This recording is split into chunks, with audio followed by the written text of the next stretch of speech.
Hello students, welcome to Science Online Classes, Class 10 CBSE.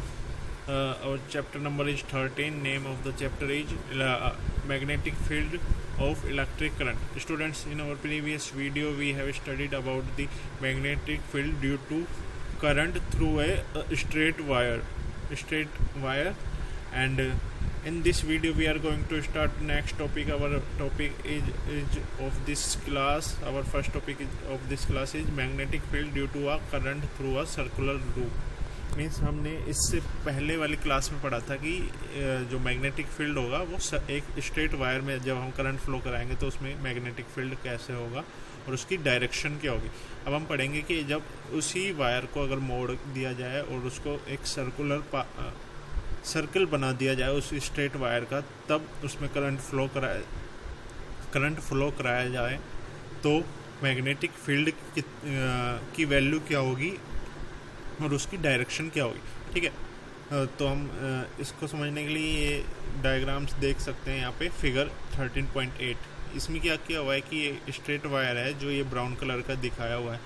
इसमें current flow कराई हुई है जो कि ये प्लस यहाँ पे दिखाया हुआ है, ये प्लस वाला साइन. तो यहाँ से ये करंट इसमें एंटर कर रही है और यहाँ से माइनस वाले से ये बाहर निकल रही है. ठीक है, इस तरह से ये करंट फ्लो कर रहा है.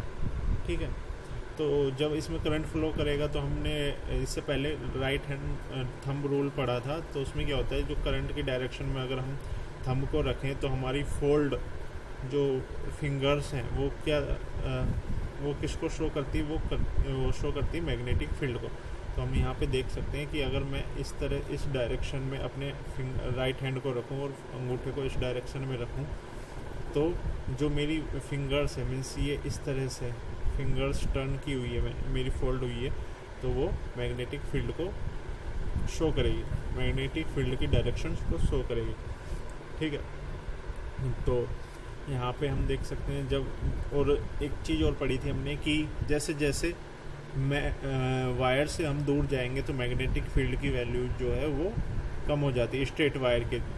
अगर मैं स्ट्रेट वायर की बात करूँ और यहाँ पे ये यहाँ से डिस्टेंस लेता जाऊँ तो जैसे यहाँ पे ज़्यादा होगी मैग्नेटिक फील्ड, यहाँ पे कम हो जाएगा. ऐसे ही और दूर जाएंगे तो यहाँ पे और कम हो जाएगा, है ना. तो ये सब हम देख चुके थे. अब हम देखेंगे कि सर्कुलर लूप में अगर करंट फ्लो कराई जाती है तो उसका क्या इफ़ेक्ट होता है, क्या डायरेक्शन होती है. ठीक है, डायरेक्शन हमने देख ली कि डायरेक्शन क्या होगी, इस तरफ होगी साउथ टू नॉर्थ. अगर ये वायर और इस तरह से रखा हुआ है तो, है ना. अब हम पढ़ते हैं. We have so far observed the pattern of the magnetic field lines produce around a current carrying a straight wire. Suppose this straight wire is bent in the form of a circular loop and a current is passed through it. How would the magnetic field lines look like? We know that the magnetic field produced by a current carrying a straight wire depends inversely on the distance from it. जैसे जैसे distance बढ़ाते जाएंगे वो magnetic field की value कम होती जाएगी. Similarly at the point of the current carrying circular loop the concentric circle representing the magnetic field around it would become larger and larger as we move away from the wire. अब इसमें क्या, जब हम circular loop में current flow कराएंगे तो इसमें क्या है, जैसे ये सर्कल बने हुए हैं, ये मैग्नेटिक फील्ड के सर्कल बने हुए हैं, तो जैसे जैसे हम इस वायर के इस तरफ जाएंगे तो ये मैग्नेटिक फील्ड की जो लाइन्स है ये इनकी डिस्टेंस बढ़ती जाएगी और ये धीरे धीरे दूर होती जाएगी और लास्ट में जो सेंटर वाली लाइन है वो स्ट्रेट लाइन मिलेगी. क्यों?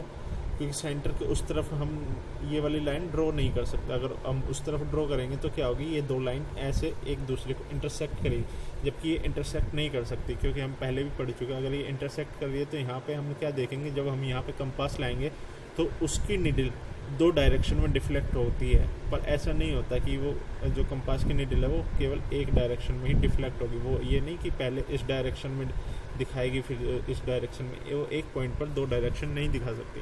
ठीक है, तो सेंटर वाली लाइन स्ट्रेट लाइन होती है, बाकी सारी ये कर्व रहती है, सर्कल बनाएंगी. ठीक है, और ये सेंटर वाली वो स्ट्रेट लाइन होगी. ठीक है, और जैसे जैसे हम इससे दूर, कोइल में क्या होता है, कोइल में ये ऐड होता जाता है मैग्नेटिक फील्ड क्योंकि ये मैग्नेटिक फील्ड ऐड हो जाता है कोयल में, तो ये जैसे जैसे हम इस वायर से दूर चलेंगे सर्किल के अंदर, इस वायर से इस डायरेक्शन में चलेंगे, तो ये मैग्नेटिक फील्ड की वैल्यू भी बढ़ती जाएगी, मीन्स डिस्टेंस भी बढ़ रही है और मैग्नेटिक फील्ड की वैल्यू भी बढ़ रही है, ठीक है।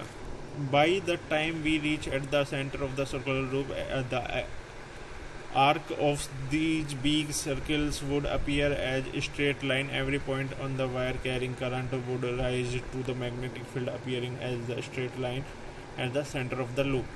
By applying the right hand rule, it is easy to check that every section of the wire contributes to the magnetic lines in the same direction within the loop.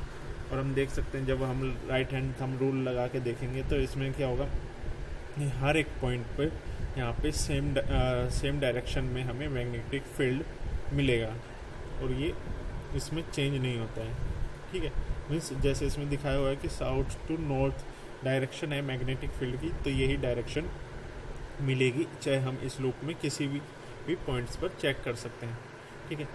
और ये नीचे एक स्टार मार्क में दिया हुआ है कि this rule is also called Maxwell corkscrew rule. If we considered ourselves driving our corkscrew in the direction of the current, then the direction of the corkscrew is the direction of the magnetic field. Means क्या होता है कि जब हम कोई भी पेच जो होता है, स्क्रू जो होता है, उसको स्क्रू ड्राइवर से कसते हैं, तो जो स्क्रू कसने की जो डायरेक्शन है, मीन्स जिस डायरेक्शन में हम स्क्रू ड्राइवर को रोटेट कर रहे हैं जिससे कि स्क्रू अंदर की तरफ जा रहा है, तो जो रोटेट करने की जो डायरेक्शन है वो तो मैग्नेटिक फील्ड की डायरेक्शन हो गई, और जो स्क्रू अंदर की तरफ जा रहा है वो वाली डायरेक्शन हो जाएगी करंट की डायरेक्शन, ठीक है। इस रूल को मैक्सवेल का corkscrew रूल भी बोलते हैं, ठीक है। We know that the magnetic field produced by a current carrying wire at a given point depends directly on the current passing through it.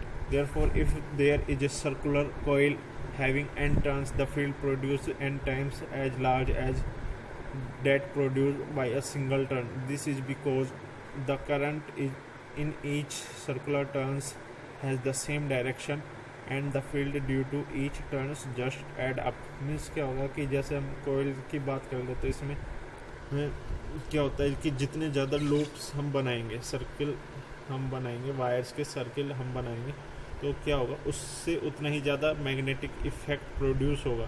तो जितनी, जैसे मैंने 5 वायर का लूप बना लिया, वो 5 वायर से एक कोयल बना ली, तो 5 वायर का मैग्नेटिक इफ़ेक्ट होगा, तो क्या होगा, वो ऐड हो जाता है, और ऐड होने की वजह से वहाँ पे मैग्नेटिक फील्ड की वैल्यू बढ़ जाती है, ठीक है।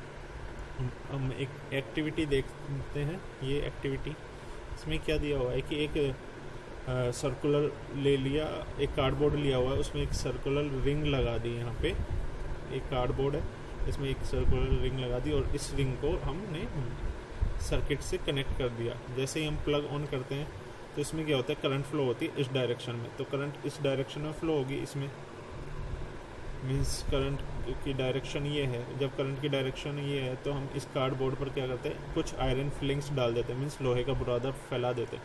तो थोड़ी देर बाद हम देखते हैं कि वो लोहे का जो बुरादा है, जो आयरन फिलिंग्स है, वो उसकी शेप क्या हो जाती है, सर्कुलर, एक सर्कल्स में डिवाइड हो जाता है। मीन्स वो सर्कल्स में ऐसे कार्डबोर्ड पर ऐसे सर्कल्स बना देता है आयरन फिलिंग्स, है ना।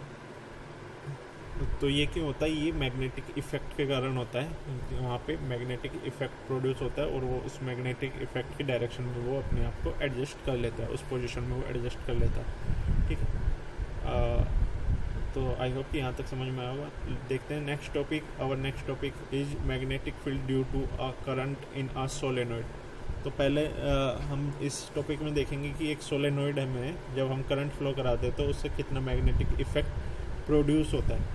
तो पहले हम समझते हैं कि सोलेनॉइड होता है क्या। सोलेनॉइड कुछ नहीं होता, एक सिलेंड्रिकल ऑब्जेक्ट पर अगर हम वायर्स को लपेट दें, कंटिन्यू वायर्स को लपेट दें, तो वो एक सोलेनॉइड बन जाते हैं। मीन्स मैं क्या कहना चाह रहा हूँ, जैसे कि एक सिलेंडर है, एक बेलन है, इस पर मैं वायर्स को लपेट देता हूँ, इस तरह से ऊपर से नीचे तक वायर्स लपेट देता हूँ, तो ये जो बना हुआ है ये वाला हिस्सा, ये सोलेनॉइड कहलाता है, ठीक है।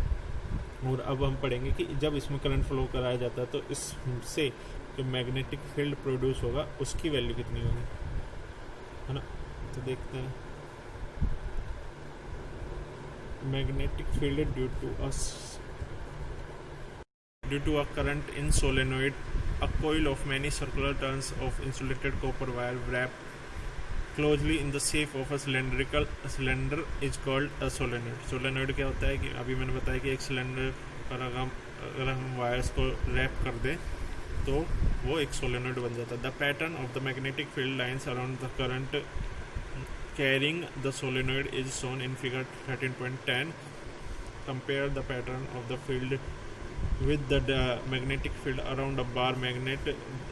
Do they look similar? Yes, they are similar. In fact, one end of the solenoid behave as the magnet north pole, and while the other behave as south pole. The field lines inside the solenoid are in the form of parallel straight line. This indicates that the magnetic field is the same at the points inside the solenoid. That is, the field is uniform inside the solenoid. A strong magnetic field produced inside a solenoid can be used to magnetize a piece of magnet materials like soft iron. When placed inside the coil, the magnet so formed is called an electromagnet. अब हम देखते हैं कि जब एक solenoid बनाया जाता है, मीन्स सोलेनोइड क्या होता है कि एक सिलेंड्रिकल शेप में वायर्स की बहुत सारे वायर्स को लपेट दिया जाता है, मतलब एक वायर्स को बहुत सारी सर्कल्स में लपेट दिया जाता है तो वो सोलेनोइड बनता है. अब जब हम इसमें करंट फ्लो कराते हैं तो इससे क्या होगा कि मैग्नेटिक फील्ड प्रोड्यूस होगा. तो मैग्नेटिक फील्ड को अगर हम चेक करते हैं तो क्या होगा, बाहर की तरफ तो वो सर्कल बनाएगा, बट जो इनसाइड इस सोलेनोइड के इनसाइड अंदर की तरफ वो स्ट्रेट लाइन में ही मैग्नेटिक फील्ड्स की लाइन स्ट्रेट लाइन में दिखाई देती है हमें. वो एक दूसरे को इंटरसेक्ट नहीं करती. वो हम पहले भी डिस्कस कर चुके हैं क्योंकि क्यों नहीं करती इंटरसेक्ट. तो हम देख सकते हैं कि बाहर की तरफ तो जैसे जैसे डायरेक्शन डिस्टेंस बढ़ती जाएगी और मैग्नेटिक इफेक्ट कम होता जाएगा, पर अंदर की तरफ क्या होता है, ये सारी लाइंस जो मैग्नेटिक फील्ड की है ये बहुत पास रहती है, तो अंदर की तरफ सोलेनोइड में बहुत ज़्यादा मैग्नेटिक फील्ड प्रोड्यूस हो जाता है. तो इस मैग्नेटिक फील्ड का प्रोड्यूस होने के का यूज भी है. इसको कहाँ पे यूज करते हैं, इसको हम मैग्नेट बनाने के लिए यूज करते हैं. मैग्नेट कैसे बनाते हैं, जब हम किसी भी सॉफ्ट आयरन या मैग्नेटिक मटेरियल्स को इस सोलेनोइड के अंदर रखते हैं और जब इसमें करंट फ्लो कराते हैं तो वो एक मैग्नेट बन जाता है. ठीक है, तो इसका सोलेनोइड का ये यूज होता है. जैसे कि हमने यहाँ पे देखा हुआ है कि और हाँ, जो अंदर की तरफ है सोलेनोइड के अंदर की तरफ हर एक पॉइंट पर मैग्नेटिक फील्ड की वैल्यू इक्वल रहती है, यहाँ पे चेंज नहीं होती. और बाहर की तरफ जैसे जैसे डिस्टेंस बढ़ती है वैसे वैसे मैग्नेटिक फील्ड की वैल्यू कम होती जाती है. सो आई होप कि ये सोलेनोइड भी समझ में आया होगा. बहुत इजी है ये सोलेनोइड वगैरह. तो आज की क्लास में इतना ही. सो देखेंगे नेक्स्ट टॉपिक नेक्स्ट क्लास में. So thank you very much.